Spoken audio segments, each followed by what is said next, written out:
अस्सलाम वालेकुम वरहमतुल्लाहि वबरकातुहू। नाज़रीन इकराम, ईद उल अज़हा की नमाज पढ़ने का क्या तरीका है? आज मैं आप लोगों को ईद की नमाज का तरीका समझाने जा रहा हूँ कि नियत कैसे करेंगे और इसमें जो ज़ायद तकबीरें कही जाती हैं उन तकबीरों की तरतीब क्या है, कौन सी तकबीर पर हमने हाथ बांधने हैं और कौन सी तकबीर पर हमने हाथ छोड़ने हैं। इसमें बहुत से लोग गलती करते हैं, उन्हें मालूम नहीं होता कि कौन सी तकबीर पर हाथ बांधने हैं और कौन सी तकबीर पर हमने हाथ छोड़ने हैं। आज मैं आप लोगों को तफसील के साथ ईद की नमाज का तरीका समझाने जा रहा हूँ। तो सबसे पहले नियत करेंगे, क्योंकि नियत करना ये ज़रूरी है और असल नियत दिल का पुख्ता इरादा है। नियत इस तरह करेंगे कि मैंने नियत की 2 रकत नमाज ईद उल अज़हा की, जायद 6 तकबीरों के साथ, वास्ते अल्लाह ताला की मुंह मेरा तरफ काबा शरीफ के, पीछे इस इमाम साहब के। ये नियत दिल में भी कर सकते हैं, अगर जुबान से ये अल्फाज अदा करके नियत करना चाहें तो ये मुस्तहब है, लेकिन असल नियत दिल का पुख्ता इरादा है। अगर आपको ये अल्फाज अदा करना मालूम नहीं तो आप दिल में इरादा कर लें कि मैंने नियत की 2 रकत नमाज ईद उल अज़हा की, जायद 6 तकबीरों के साथ, पीछे इस इमाम साहब के, तो इतना भी काफी है। इसके बाद इमाम साहब तकबीर तहरीमा कहकर नमाज शुरू कर देंगे और हमने भी इमाम के पीछे तकबीर तहरीमा कहनी है। बहुत से लोग इसमें गलती करते हैं कि इमाम की तकबीर तहरीमा मुकम्मल होने से पहले ही तकबीर तहरीमा मुकम्मल कर लेते हैं।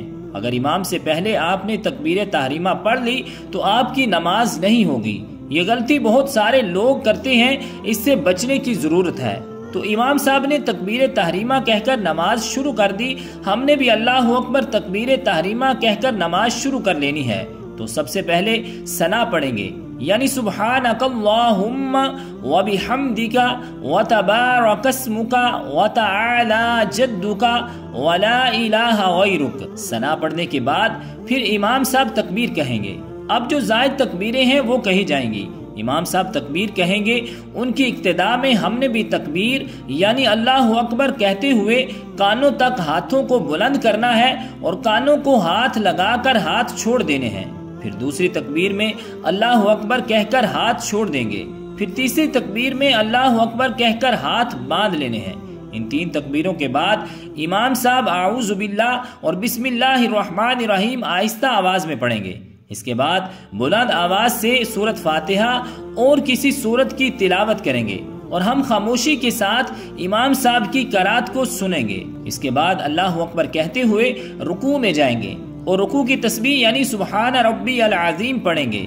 ये तस्बीह आप ताक तादाद यानी 3 मरतबा, 5 मरतबा या 7 मरतबा या 9 मरतबा पढ़ सकते हैं। इसके बाद इमाम साहब रुकू से उठते हुए समी अल्लाहु लिमन हमीदा कहेंगे और हम रब्बाना लकल हम्द कहेंगे। फिर दोनों सजदे करेंगे और सजदे की तस्बीह यानी सुब्हान रब्बी अल आला पढ़ेंगे। इस तरह 1 रकत मुकम्मल हो जाएगी। फिर दूसरी रकत के लिए अल्लाह अकबर कहते हुए खड़े होंगे। दूसरी रकत में इमाम साहब सूरत फातिहा और कोई सूरत पढ़ेंगे बुलंद आवाज से। इसके बाद तकबीरात कही जाएंगी। पहली तकबीर अल्लाह अकबर कहकर हाथ छोड़ देंगे, फिर दूसरी तकबीर अल्लाह अकबर कहकर हाथ छोड़ देंगे और फिर तीसरी तकबीर अल्लाह अकबर कहकर हाथ छोड़ देंगे और फिर इमाम साहब चौथी तकबीर कहेंगे। अब चौथी तकबीर में हमने हाथों को कानों तक बुलंद नहीं करना, बल्कि अल्लाह अकबर कहते हुए रुकू में चले जाएंगे और रुकू की तस्बीह पढ़ेंगे और फिर रुकू से खड़े होंगे और फिर दोनों सजदे करेंगे और फिर कायदा अखीरा बैठेंगे, उसमें तशहुद और दुरूद और दुआ पढ़कर सलाम फेर देंगे। याद रहे कि पहली रकत में किरात करने से पहले तकबीरात कही जाएंगी और दूसरी रकत में किरात करने के बाद तकबीरात कही जाएंगी। तो ये नमाज ईद पढ़ने का मुकम्मल तरीका है। तो रब्बे जुल जलाल की बारगाह क़दस में दुआ है कि खालिक़े कायनात हमें अमल की तौफीक और हिम्मत अता फरमाए। आमीन बिजाहिन नबीजिल करीमिल अमीन।